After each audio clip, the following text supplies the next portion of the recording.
Amén. Vamos a nuestras Biblias y busque por favor segunda epístola del apóstol San Pablo a Timoteo, capítulo 1, versículo 1. Segunda epístola del apóstol San Pablo a Timoteo. Cuando va encontrando, se pone en pie por una mayor reverencia a la palabra del Señor. Semana pasada terminamos la primera, hoy pasamos a la segunda, hermanos, y arrancamos con el capítulo 1, ¿verdad? Así es que póngase en pie y leemos nuestras Biblias en nombre del Padre, del Hijo y del Espíritu Santo. Vamos todos juntos a la palabra del Señor. Pablo, apóstol de Jesucristo, por la voluntad de Dios, según la promesa de la vida que es en Cristo Jesús. Padre, regálame sabiduría, inteligencia, gracia, autoridad, para que usted, Espíritu Santo, pueda edificar, exhortar, consolar nuestra mente y nuestros corazones. Señor, que su palabra no va a caer en saco roto en nombre de Jesús. Amén. Puede sentarse. Esta carta Pablo se cree, ¿verdad?, que la escribe ya por el año 67, ya en sus últimos días de vida, ya en su última etapa acá en la tierra. Y hay una cronología bien linda de los últimos 10 años de Pablo y voy a tratar de leérsela. Todo inicia, hermano, en el año 58. Ve ahí, pónganme un poquito de atención, por favor, y dice: en el año 58 después de Cristo, aparentemente Pablo fue arrestado en Jerusalén. Acuérdense cuando fue arrestado en Jerusalén. En el 61, este fue el año aproximado en el que Pablo llegó a Roma. Del 58 al 61, Pablo llega a Roma. Acuérdense que él apela a César, ¿verdad? Cuando lo capturan, él dice: yo soy ciudadano romano y debo apelar a César. Acuérdense que se lo llevan para Roma, donde surge el naufragio, ¿verdad? Donde lo muerde la serpiente, donde suceden todas esas cosas. Entonces, Pablo dice, en el 61, este fue el año aproximado en el que Pablo llega a Roma. Habían pasado estos 3 años en la cárcel, yendo de un juicio para otro ante diferentes gobernantes romanos. Del 61 al 63, este fue el periodo de su primer encarcelamiento romano. Ya estaba Roma. No quedó registrado en el libro de los Hechos, que terminó en el momento en que comienza el citado encarcelamiento. Cuando Pablo termina Hechos, ¿verdad? Él ya no pudo escribir su cárcel, ¿verdad? Pero terminando Hechos, él entra a la cárcel. Del 64 al 67 después de Cristo, Pablo fue liberado de la prisión y durante este periodo recorrió un extenso territorio. Fue durante ese tiempo cuando escribió la primera carta a Timoteo y Tito desde Macedonia, la que acabamos de terminar, ¿verdad? En el 67, dice, Pablo fue detenido nuevamente. En el 68, Pablo fue decapitado en Roma. Antes de su muerte, escribe la segunda carta a Timoteo. Así es que esta carta que vamos a estudiar, hermanos, Pablo la escribe en la cárcel, en su último tiempo, ¿verdad? Donde él ya sabía que él tenía que morir decapitado, ¿verdad? Entonces, él en ese periodo toma el tiempo para dedicarle esta carta. Esta es una de las pocas o la única carta, ¿verdad?, que es bien personal. Timoteo era una persona muy importante para Pablo, pero entonces él le escribe esta carta. Acuérdense que Timoteo había quedado al frente de la iglesia de Éfeso. Así es que, resumiendo este libro que vamos a estudiar, podemos tomar 2 versículos claves.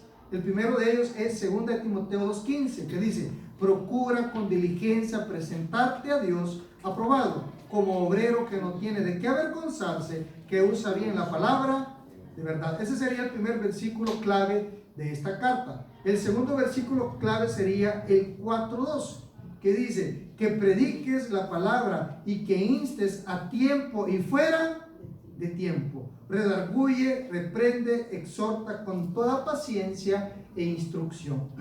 La palabra clave de esta segunda carta de Timoteo sería la palabra lealtad. Capítulo 1 que vamos a empezar a estudiar, hermano, es lealtad en el sufrimiento, hablando para con Dios. El capítulo 2, hermano, sería lealtad al servicio. El capítulo 3 sería lealtad en medio de la apostasía, hermanos, que toda la vivimos. Y el 4, hermanos, sería lealtad del Señor hacia sus siervos que le habían abandonado. Entonces, la palabra clave, lo vamos estudiando, ¿verdad? Piano, pero la palabra clave, ¿verdad? Los versículos 2 claves ya se los di, pero la palabra clave es la lealtad. Lealtad al servicio, lealtad en el sufrimiento, lealtad, ¿verdad?, aunque a los que han caído, y lealtad de Dios hacia nosotros. Así es que sería una grosa introducción, ¿verdad? Para poder entender de lo que vamos a hablar en los siguientes días o meses que nos tratemos estudiando versículo por versículo esta carta de segunda de Timoteo. Acuérdense, Pablo le escribe antes, pues podemos decir, pues ya en su lecho de muerte, ¿verdad? Antes de ser decapitado. Así es que vamos ya a la salutación. Pablo, capítulo 1, ¿verdad? Versículo 1. Pablo, apóstol de Jesucristo, por voluntad de quien dice, de Dios, según la promesa de vida que es en Cristo Jesús. Acuérdense, hermano, la salutación en las cartas de Pablo era muy importante porque había muchos falsos. Había gente que escribía cartas, si usted en las cartas de Pablo siempre dice, y mi salutación es de mi puño y mano, ¿verdad? La gente había aprendido a reconocer la escritura de Pablo, la letra de Pablo, porque había muchos falsos, mucha gente que andaba escribiendo cartas y decían que eran de Pablo. Entonces, esta parte, o sea, la salutación era importante por eso, porque dice, Pablo, apóstol ¿de quién? Porque de Jesucristo. ¿Quién llamó a Pablo? Jesús. Una de las cosas que Pablo enfrentaba era que le decían que él no era de los 12, que él no había visto a Jesús. Entonces cuando Pablo llegaba y decía, miren señores, yo soy apóstol, la gente le decía, mas si apóstol son 12, 11, ¿verdad? Con el que se ahorcó, ¿verdad? Y uno que escogieron, que era Matías, pero ese no lo vemos más en la Biblia. Entonces habían 11 los originales, ¿verdad? Cuando Pablo predicaba a la gente que no estaba de acuerdo con la predicación de la gracia a los gentiles, le decía, mas tú no eres apóstol porque a ti no te escogió Cristo. Y es por eso que él, cuando inicia su ministerio, la predicación de Pablo, la preferida, ¿cuál era? Cuando iba camino a Damasco, dice, se me presentó, entonces, porque era el testimonio de su encuentro personal con Cristo, donde sí es cierto que él no vio en vida a Jesús, pero sí lo vio después de su muerte. Porque fue Cristo que se le acercó y le dice, Pablo, Pablo, ¿verdad? ¿Por qué me persigue? Saulo, Saulo sería, porque das voces contra el aguijón. Era Cristo hablando con él, lo ciega, ¿verdad? Y lo obstruye. Entonces dice Pablo, señores, momento, es cierto que yo no vi a Jesús vivo, pero sí se me apareció. Y dice él, por eso él enfatiza y dice, ¿apóstol de quién? De Jesucristo. ¿Por voluntad de quién, hermanos? De Dios, según la promesa de la vida que es en Cristo Jesús. ¿A quién va dirigida la carta? A Timoteo, amado hijo, gracia, misericordia y paz de Dios Padre y de nuestro Señor. Pablo dice, la carta la escribo yo, apóstol por voluntad, por orden de Cristo, ¿verdad? Porque él fue quien me llamó, y esta carta va destinada a Timoteo. Y estas tres palabras a mí me encantan tantísimo, hermano. Y la primera palabra es gracia, misericordia y paz. ¿Qué es gracia? Gracia, fíjense que puedo buscar en muchos diccionarios, y la palabra gracia dice que es ese don, esa dote, dice un diccionario bíblico, inmerecida de parte de Dios hacia nosotros. Esa gracia, eso que usted y yo estamos recibiendo ahorita sin merecerlo, esa es la gracia. Eso es. Y este año, hermano, y vamos a empezar a ya estudiar, a poner, ¿verdad?, a contextualizar. Este año usted y yo tenemos que aprender a vivir por gracia. ¿Cómo vamos a aprender a vivir por gracia, pastor? Hermano, todo lo que tenemos es por la misericordia de Dios, no porque lo merezcamos, aunque nuestro salario. Usted va a decir, mire, pastor, yo estoy trabajando y mire, yo me mato trabajando. Sí, pero ¿quién nos da la salud? ¿Quién nos da el trabajo?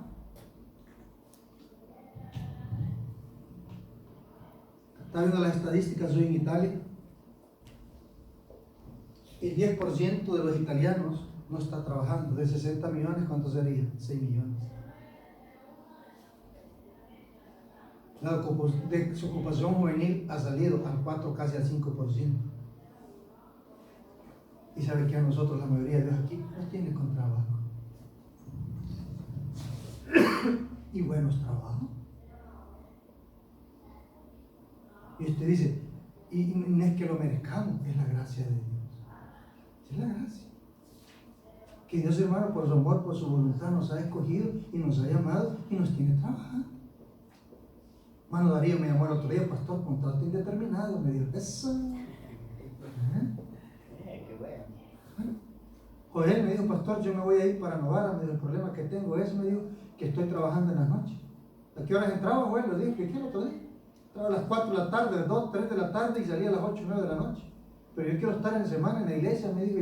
Pero si Dios me cambia de trabajo, me dijo, yo me voy a la semana, ya Dios le había dado otro trabajo. Entra a las 7 y a las 3 ya anda viendo bichas allá a mi lado.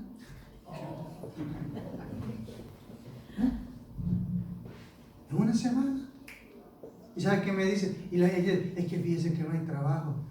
Yo sé que muchos vamos a pasar un proceso para que Dios nos bendiga, y estoy de acuerdo, pero ¿sabe cómo vamos a cortar ese proceso? Dándole la honra y la gloria a Dios. A Dios. Mire, fíjense que me salió esto, porque hay gente dice que leche tienen. Los cristianos no tienen leche sin sapos que somos, hermanos. Los cristianos no tienen leche. Los cristianos que son bendecidos. ¿Y sabe qué lo duro? Ese ni se lo merece. Esa es la gracia. Mira, ese hermano, desde que hay trabajo ya no vino. Esa es la gracia. ¿Y usted cree que cuando Dios les dio el trabajo y ya no vinieron, Dios no lo iba a saber? Claro que lo sabe, pero eso se llama gracia. Y usted y yo no nos tenemos que molestar. Por eso Pablo dice, no se enojen, dice Pablo, que yo soy apóstol de Jesucristo. Hermano, gracias. Hoy todavía una predicación que me gustó. Decía este pastor, voy a recordar bien, pero él decía que ha salido este muchacho, hay un rapero que como denigra a las mujeres con sus letras. Y les dice vulgaridades, ¿verdad? Que creo que es la música normal de ahora, ¿verdad? Yo no entiendo cómo las muchachas pueden estar bailando una canción que las está, ¿verdad?, denigrando a la enésima potencia, pero así van las cosas. Decía él, ¿de qué le sirve, decía usted, que usted critique eso si usted agarra patadas a algo? Entonces, a eso le vamos a llamar gracia. A una persona que cuando viene a Cristo, viene cargando sus pecados, viene cargando sus problemas, viene a Cristo. ¿Y Cristo qué hace, hermano? Borra todo. ¿A quién le vamos a llamar a eso? Gracia. ¿Sabe quién no borra los pecados? Nosotros. Por eso en la iglesia central en El Salvador, cuando las hermanas llegaban y habían tenido, varones, habían tenido un pasado bien difícil, no les dejaban dar el testimonio. Porque seamos sinceros, si aquí viniera una hermana y dijera, hermano, fíjense que yo cuando era joven, ¿verdad? Yo fui prostituta y me vendía, ¿verdad? Y todo, amén. Cuando usted se quisiera referir a ella y nadie se acordara, ¿usted qué dijera? ¿Ah? ¿Qué dijéramos, hermano? La hermana aquella, ¿cuál? La Chelita, ¿cuál? Aquella, ¿cuál? La que pasó a dar testimonio. ¡Ah! Del pecado nos acordamos. ¿Es cierto o no es cierto? De eso nos acordamos. Porque así somos los seres humanos. Pero ¿sabe qué es lo lindo? Cristo Jesús borró todo. Y por eso dice Pablo, necesitamos la gracia. Gracia, cuando usted recibe la gracia de Dios, automáticamente en su vida dentro de una parte bien linda que se llama misericordia. ¿Y qué misericordia, pastor? Es bien sencillo. La palabra misericordia está dividida en 3 palabras: miser, cor y día. Miser, miseria; cor, corazón; y día, dar. ¿Qué es misericordia? Dar tu corazón a alguien que no lo merece. Dar tu corazón a un miserable. Jesús que nos entregó, hermano, su corazón, ¿por qué? Nos dio su vida. Miser, misericordia. Miser, miseria; cor, corazón; día. Misericordia. Dar tu corazón a un miserable. Eso es lo que hizo Cristo con nosotros. Cuando Cristo nos dio la gracia y nos perdonó nuestros pecados, automáticamente nos dio misericordia. Porque nos dio salvación a alguien que no lo merecía. Y usted y yo vamos para el cielo no porque lo merezcamos, sino porque Él tuvo misericordia. Dice más adelante, cuando usted tiene a entrar la gracia, Dios le da su misericordia y automáticamente su vida se llena de ¿qué, hermanos? De paz. Mi paz os dejo, mi paz os doy, y no os la doy como el mundo. Esté tranquilo. Dice que hay un problema. Hoy me llamaba una persona y decía, bien, pastor, que estoy bien preocupado porque son 2 meses que no me vienen las boletas. Y el último mes es ya el mes de invierno y no me han venido y no sé qué hacer. ¿Tiene el pisto para pagar? No me dice de que se aflige. Me dice, ¿por qué? Ok, le llego hoy en la mañana, la puede ir a pagar. No, me dice, sigo orando que no le venga, le dije. Ya cuando le venga alta, la pone a rata, ¿verdad, hermano? 4 ratones, le dije a la maestra, ¿verdad? Si usted sabe qué es, y le voy a decir algo, vivir en paz es aprendido. Usted tiene que aprender a apagar el cerebro. Como Bob Esponja, Patrick se llama ¿cómo se llama en italiano? En español es Patrick, ¿verdad? El Bob Esponja y la estrella, el Patrick. Andaba todo tonto y era que se le había desconectado el cerebro, ¿verdad? ¿A cuánto nos sucedía antes? A mí me sucedía espeso, que usted apaga la luz, cierra los ojos y se le enciende el cerebro. ¿Cuántos sufrían o sufren de eso, hermano? Solo yo. No, es cierto. Usted dice buenas noches y le hace pum, pum. Y usted empieza, ¿y qué voy a hacer? Y es la palabra más, ¿y qué voy a hacer? Y que en la casa antes tenía un reloj que le hacía. Lo aventé al baño, que lo puse a la chucha aquí, lo aventé porque era desesperante. Las 2 de la mañana y la tontera. De un zapatazo lo bajé. ¿Sabe qué aprendí? Me he preocupado por tanto tiempo y nunca he arreglado nada. ¿Y sabe qué es lo más lindo? Dios nunca ha permitido que suceda nada. ¿Cuántos días, años, canas, sueños, arrugas, ojeras tenemos por estar pensando cosas que por la misericordia de Dios nunca sucedieron? Nunca. Mire, el permiso soy yo, ni si me lo dan, ni no me lo dan, y usted noche en blanco, hermano. Sabe que Dios ya tiene dicho que se lo van a dar, pero usted está preocupado. Y lo llaman y mira, fíjate que van a quitar a alguien, ay, van a quitar a mí, y usted ya se vio acabar.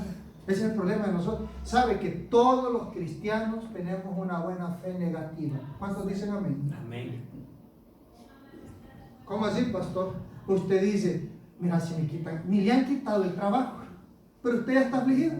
Y si me quitaran el trabajo, mira, porque así son. Mira, como no tenemos nada que pensar, ¿verdad? Mira, hoy si nos quitaran el trabajo, ay, donde Dios lo permita, ¿verdad? Porque así empezamos, ¿verdad? Y usted empieza, sí, ¿cómo haríamos para pagar la luz? ¿Y cómo haríamos para pagar, hermano? Y todavía tiene trabajo y usted ya está pensando. Pues le dicen, mira, vas a hacer esto, vas a hacer lo otro, un examen, vas a ir aquí, hermano, y usted está preocupado. Y usted dice, ¿cómo voy a hacer? ¿Y cómo voy a hacer? ¿Sabe que cuando usted cambia de trabajo, la primera noche no duerme? ¿Y sabe qué sucede el siguiente día? Antes nosotros cuando íbamos a migración, ¿verdad? Que el permiso, que esto, yo no dormía el día antes, ¿sabe qué sucedía el otro día? Llegaba usted, ay, venga mañana, el otro día de desvelo, decía yo, hermano, así son. ¿Cuánto les ha pasado eso? Que se ha desvelado, llega y no sucede nada y lo mandan para el siguiente día. 2 noches en blanco, hermano, pensando cosas, nada. ¿Y sabe por qué sucede eso? Porque no hemos confiado completamente en Dios. Cuando usted dice, mira, Señor, yo sé que tú tienes misericordia, Señor, y tú tienes el control de mi vida, usted se duerme, hermano. Pone la cabeza. Hasta la alarma agarra empatadas el siguiente día. Usted aprende a dormir.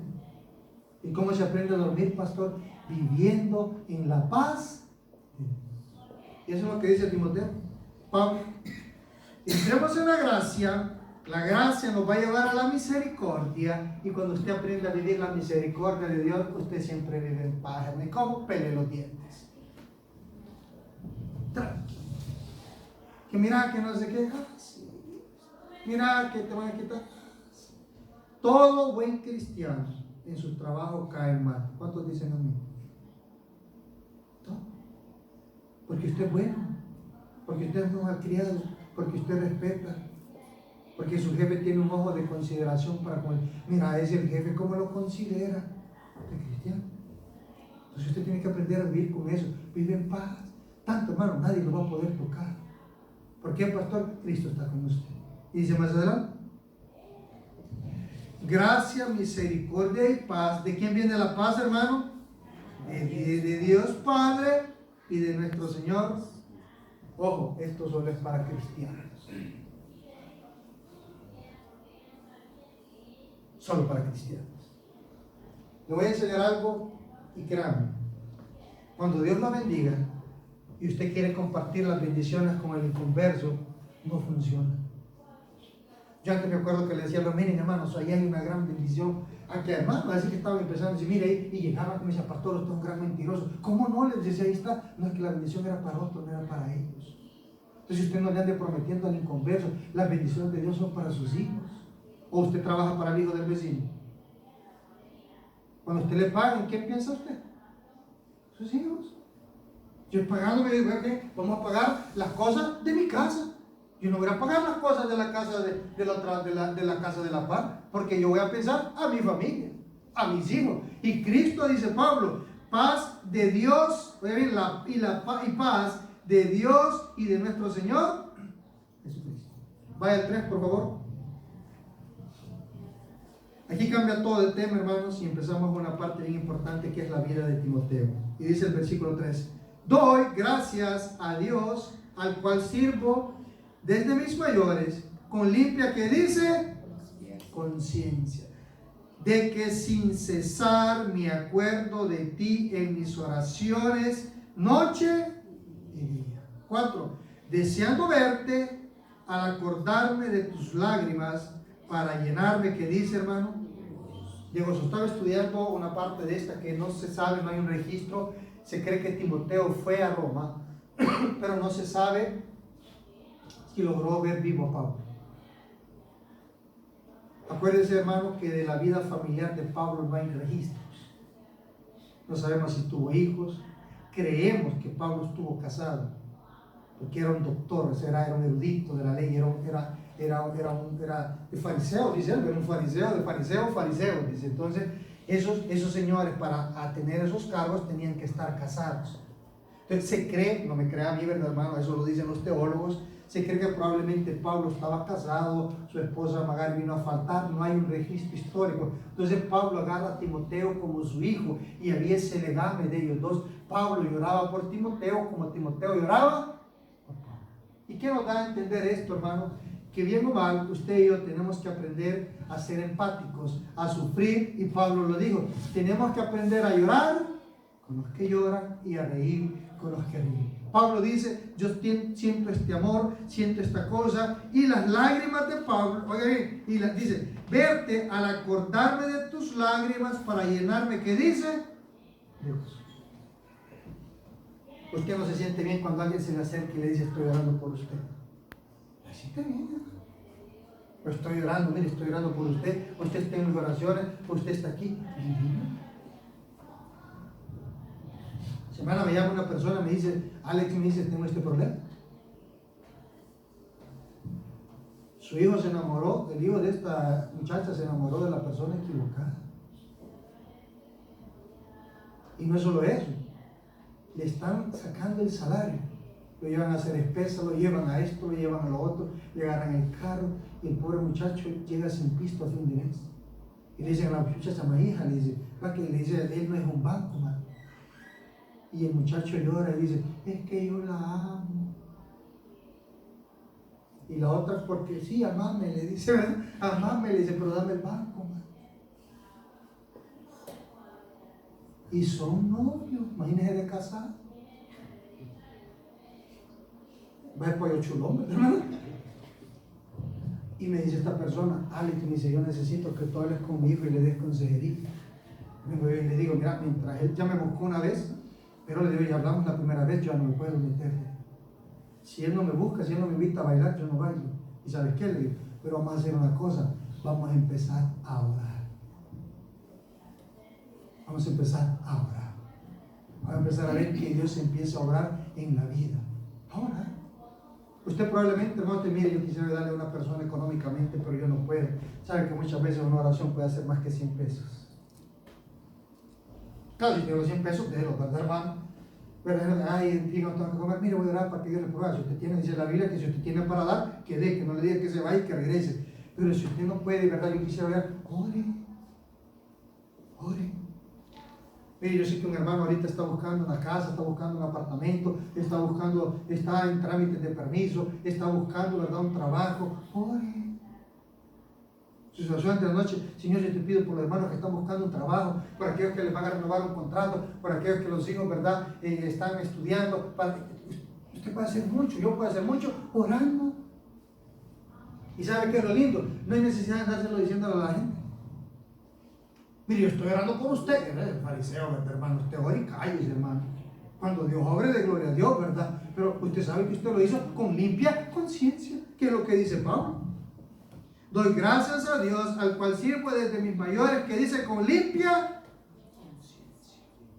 Y que sin cesar, oiga bien, me acuerdo de ti en mis oraciones, noche, ore, con limpia conciencia. Mire que no sé qué, ore, clame a Dios por esta persona. Clame. Mire, hermano, si usted va a ver a Milán, usted historias terribles. Imagínense ahorita la guerra que iba a desatar. Un bombazo a un maestro ahí, ¿verdad, hermano? Y el otro bombazo por el otro lado, y el Trump sentado en su escritorio y la gente ahí llorando, sufriéndolo, porque así es. El que ocasiona la guerra está sentado, los que son menos son los pobres soldados. Así es. Y me dice una persona, pastor, ¿y usted qué piensa de esta guerra? Nada, le dice, no va a pasar nada. Si rumores de guerra siempre han habido, hermano. Quizás vamos a salir un poquito de la escatología, ¿verdad, hermano? Mire que sucedió un terremoto en Puerto Rico, ¿y cuándo no han sucedido terremotos? ¿Se acuerdan del tsunami que mató casi 400,000 personas allá por Sri Lanka? El tsunami. Son cosas que van a suceder. Cristo viene. Hermano, Pablo mismo decía, y nosotros que estemos vivos seremos transformados. Pablo creía que Cristo va a venir en su tiempo. Y ya pasaron casi 2000 años. Nosotros tenemos que vivir con esa limpia conciencia. Trabajar y hacer sus cosas con limpia conciencia. Ahí está. Qué bonito es que su jefe le confíe las llaves de su casa. Creo que no es un gran privilegio, ¿no? Quita tus llaves, entra cuando quieras, ¿verdad? ¿Saben por qué se las dan? Porque ustedes saben que usted es una persona con limpia conciencia. Yo he servido a Cristo, yo lo que puedo dar a Dios, yo lo doy. De eso vamos a predicar el domingo, la excelencia en el servicio. Yo doy lo que yo puedo y lo que no puedo, ¿cómo lo va a dar, hermano? Eso es la limpia conciencia. Que usted va y ora, mire, yo estoy orando por usted, más no puedo hacer, yo estoy orando. Mire, yo le he ayudado, he hecho lo otro, limpia conciencia. Y dice más adelante, tenemos 4 minutos. 5. No, pero esto lo vamos a dejar quizás para la semana pasada, la otra semana. Pero miren, 5 dice, trayendo a la memoria la fe no fingida que hay. ¿A dónde dice, hermano? La cual habitó primero en tu abuela, Loida, y en tu madre, Eunice. Y estoy seguro que en ti. O sea que Pablo era un cristiano de tercera generación. Su abuela, tu abuela, ¿verdad? Tu abuela, su abuela, la madre y el nieto. 3 generaciones de cristianos. ¿Cuántos sueñan que sus nietos sean cristianos? Tercera generación. ¿Y sabe cómo lo vamos a lograr, hermano? ¿Sabe cómo lo vamos a lograr? Con nuestra fe. Fe. ¿Hay un problema? Fe. Porque dice la Biblia que la fe mueve. Y digo bien, la fe no fingida, hermano. Porque hay mucha gente que grita la fe. Pero la fe no se grita, la fe se vive. Yo tengo fe. No. Dice Pablo, tú muéstrame tu fe y yo te voy a mostrar mis obras a través de la fe. Es diferente. No, si yo tengo fe, sí, pero ¿qué ha hecho de la fe?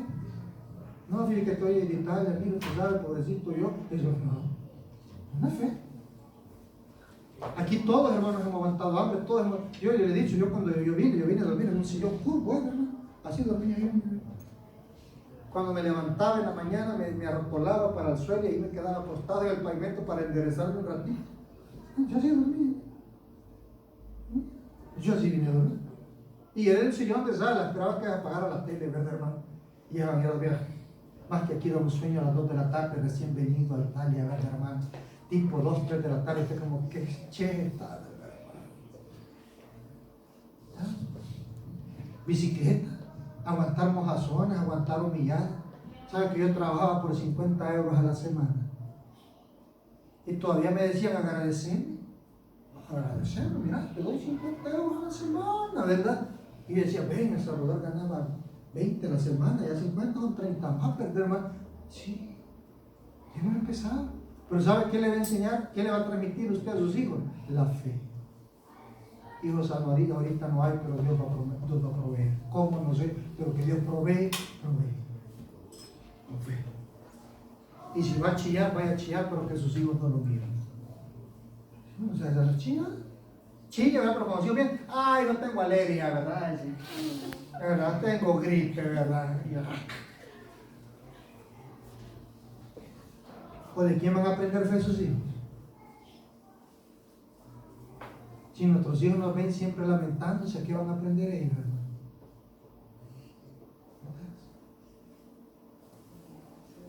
Esta persona me dijo, Alex, es que mi hijo no reacciona. Y le digo, es que tú toda la vida me decías esto y esto y esto, y sabes de quién ha aprendido tu hijo no a reaccionar, ¿de quién? Del papá. ¿Y por qué del papá? Porque el papá siempre dice sí. La señora, sí. Oye, el hijo, hay una novia, ¿cómo crees que se comporta el hijo? ¿Cómo comporta el padre? Es igual. Igual es en la fe. Si usted siempre anda declarando derrota, ¿qué cree que van a aprender sus hijos? La derrota. Mire, si algo nosotros hemos aprendido y siempre cuidamos fue la fe de nuestros hijos. Nunca nuestros hijos se dieron cuenta cuando nosotros no teníamos que comer. Nunca. Nunca nuestros hijos se dieron cuenta cuando nosotros no teníamos dinero. Nunca. ¿Y cómo hacían? Inventábamos, pero hijo, no inventaba. Hijo, ahorita no se puede, pero en el nombre del Señor Dios va a proveer. Papá me decía, yo quiero un par de zapatos de esa marca. Mire, yo no tengo pisto para comprarse, pero le aseguro que si usted ora, Dios se los va a comprar. Yo a Dios le tiraba la pelota. Hasta un día que lo senté, como ya no tenía para dónde, hermano. Miren, hijo, les dije la verdad que ya están grandes, les dije, así es que hagamos una cosa, ya recibieron a Cristo. Sí, papá, me dijo, ok, yo no soy el tato de ustedes. Ya ustedes ya tienen un papá y arriba y se llama Dios. Ya no me pidan a mí, pídanle a Dios. Y eso, papá, usted tiene que aprender a tener su relación con Dios. ¿Y sabe qué salió de eso? Uno de ellos quería un par de zapatos de 130 euros. ¿Y yo de dónde los iba a comprar, hermano? Era imposible. Llegamos al primer, papá, pero usted ya sabe los zapatos que yo quiero. Hijo, si yo también los quiero, y no hay. Llegamos al negocio y le dije yo, órele a Dios, hijo, Dios se los va a dar. Voy a probarme. Y yo no me quieren pregúntale el domingo que vengo. Llegamos a la zapatería. Nosotros que llegamos y él así, ¿verdad? Vio todos los zapatos y no estaban los que él quería.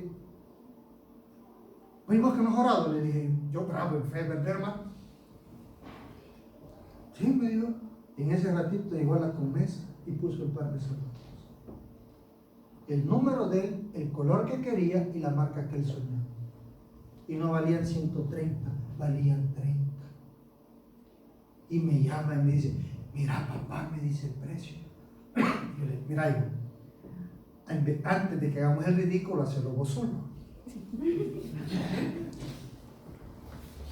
Vaya a la casa y pregunta si este es el precio. Y si este es el precio, me dice, ¿verdad? Le dije, se fue el bicho para la casa, miren, y la muchacha lo pasó, 1, 2, 3, y le dijo, ¿a dónde los has hallado? Allá, le dijo. Sí, le dijo, este es el precio, pero bien raro. Entonces lo puedo comprar. Sí, este es el precio. Y me hace el bicho y salgo corriendo. Yo, bravo, ¿verdad? ¿Cuánto valen, hijo? Le dije yo, ¿verdad? ¿Cuánto valen los zapatos? Pero voy a comprar. Ya había acabado de entrar. Le doy los 30 euros, los pagamos y le dije, no volvás a ver atrás, hijo. Le dije yo, ¿verdad? Vos salí, le dije yo, ponete estas tonteras en el parqueo, ¿verdad? Brincar, escupir, hacer lo que querás, le digo, pero no te los quites. ¿Sabe quién hizo el milagro? Dios. No limitemos la fe de nuestros hijos por nuestras posibilidades, porque ellos tienen un Padre que todo lo puede. Entonces eso le vamos a transmitir a nuestros hijos. Mire, hijo, yo no puedo, pero créame, Dios sí puede. Vamos a orar, le vamos a pedir a Dios, y créame que si usted hace un buen, usted como hijos, ¿verdad? Porque como Dios no, ¿cuántos saben que Dios no tiene nietos? Amén. Dios no tiene nietos, Dios tiene hijos. Y si su hijo ya recibió a Cristo en su corazón, usted ya no tiene nada que ver, es un trato entre su hijo y Dios. Ore, le dije yo, y Dios se lo va a dar, le voy a ayudar a orar y lo voy a acompañar. Y así sigue el camino, hermano. Fe. ¿Y sabe que aprenden a sus hijos? Que para el que cree, todo le es posible. No por lo que tienen, sino por el Dios que adoramos y servimos todos los días de nuestras vidas. Vamos a orar. Padre, gracias por tu amor, por tu misericordia. Gracias, bendito Dios. Gracias, Padre, porque nos enseñas, porque nos instruyes. Gracias, Señor, porque nos has donado la gracia, nos has donado la misericordia.